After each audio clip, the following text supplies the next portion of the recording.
Hi happy smell kitchen by doctor ഹബീബയിലോട്ടേക്ക് സ്വാഗതം. ഇന്ന് പെർഫെക്റ്റായി എങ്ങനെ ഗീ റൈസ് എളുപ്പത്തിൽ തയ്യാറാക്കാമെന്ന് നമുക്ക് കാണാം.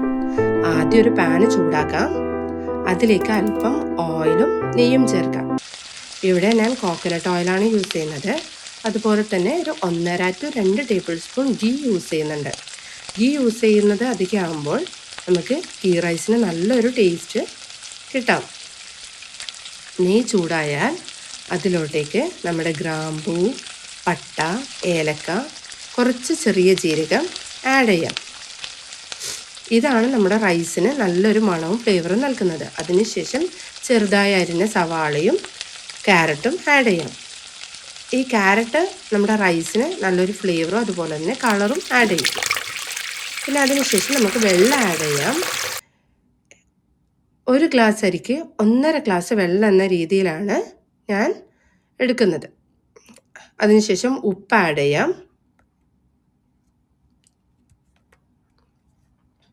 നമുക്ക് റൈസിന് നല്ലൊരു സ്മെല്ലിന് വേണ്ടി കുറച്ച് കറി ലീവ്സ് അതുപോലെ തന്നെ കൊറിയൻഡർ ലീവ്സ് ആഡ് ചെയ്യാം. ഇനി നല്ല ഹൈ ഫ്ലെയിമിൽ വെച്ച് അടക്കാം. വെള്ളം തിളക്കുന്നത് വരെ വെയിറ്റ് ചെയ്യാം.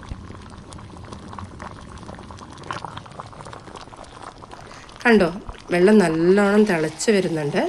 ഇപ്പോൾ ഒരു ഹൈ ഫ്ലെയിമിലാണ് ഉള്ളത്.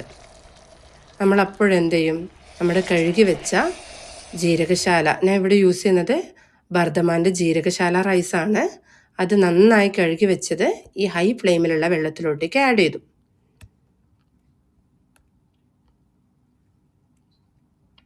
ഇപ്പോഴും ഇത് ഹൈ ഫ്ലെയിമിൽ തന്നെയാണുള്ളത്.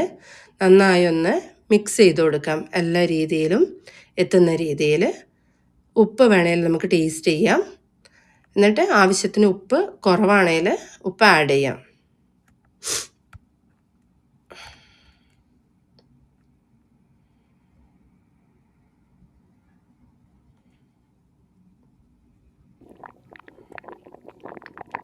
ഇപ്പോൾ ഹൈ ഫ്ലെയിമിൽ വെച്ച് വെള്ളം നല്ലോണം തിളക്കുന്നതുണ്ടോ. ഈ വെള്ളം നല്ലോണം തിളച്ച് ഈ റൈസും വെള്ളവും ഒരേ ലെവലാകുന്നത് വരെ വറ്റിച്ചെടുക്കാം.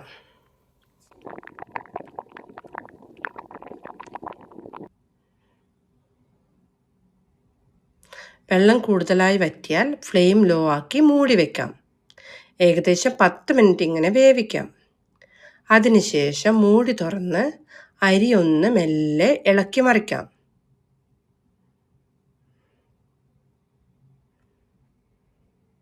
മെല്ലെ മെല്ലെ താഴെയുള്ള ചോറൊന്ന് മുകളിലോട്ടേക്കും മുകളിലെ ചോറ് താഴോട്ടേക്കുമായി ഒന്ന് ഇളക്കി മറിക്കാം. വീണ്ടും ഒരു 10 മിനിറ്റ് മൂടി വെച്ച് എന്ത് ചെയ്യാം, ഒരു ലോ ഫ്ലെയിമിൽ വെക്കാം. ഇങ്ങനെ വേവിച്ചാൽ അരി നന്നായി സോഫ്റ്റായി കിട്ടും. ചില ആൾക്കാർ കാണല്ലേ ഒരു അരി വേവാത്ത രീതിയിൽ, അത് ഇങ്ങനെ വെക്കാത്തത് കൊണ്ടാണ്. പെട്ടെന്ന് ഹൈ ഫ്ലെയിം തന്നെ ആക്കി വേവിക്കുന്നത് കൊണ്ടാണ്. ഇനി അവസാനമായി നമുക്ക് ഗാർണിഷ് ചെയ്യാം. ഫ്രൈ ചെയ്ത ഉള്ളി, കശുവണ്ടി, മുന്തിരിയൊക്കെ യൂസ് ചെയ്യാം. ഞാനിവിടെ ഫ്രൈ ചെയ്ത ഉള്ളിയും അതുപോലെ തന്നെ കൊറിയൻഡർ ലീവ്സും മാത്രമേ യൂസ് ചെയ്യുന്നുള്ളൂ.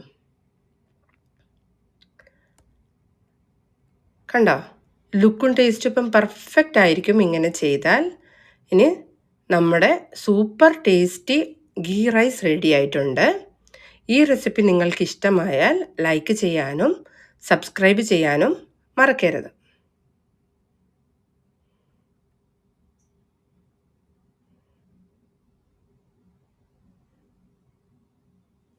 ഇനി നമുക്ക് ഈ റൈസ് ഒന്ന് കണ്ടോ എത്ര സോഫ്റ്റ് ആണെന്ന് കണ്ടോ. ഇത് നമുക്കൊന്ന് ഒരു പാത്രത്തിലോട്ടേക്ക് സെറ്റ് ചെയ്യാം.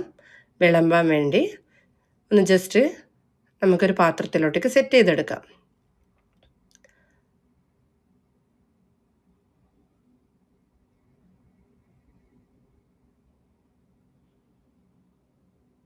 ഞാനൊരു ചെറിയ ബൗളിലോട്ടേക്ക് പെർഫെക്റ്റായി ഫിറ്റ് ചെയ്യുന്ന രീതിയിൽ സെറ്റ് ചെയ്തിട്ടുണ്ട്. അതിനി ഞാൻ പാത്രത്തിലോട്ടേക്ക് മറിച്ചിടും. അപ്പോൾ കാണാം. എന്നിട്ട് അങ്ങനെ നമുക്ക് വിളമ്പിയെടുക്കാം. കണ്ട പെർഫെക്റ്റായിട്ട് വിളമ്പിയെടുത്തിട്ടുണ്ട്. Thank you.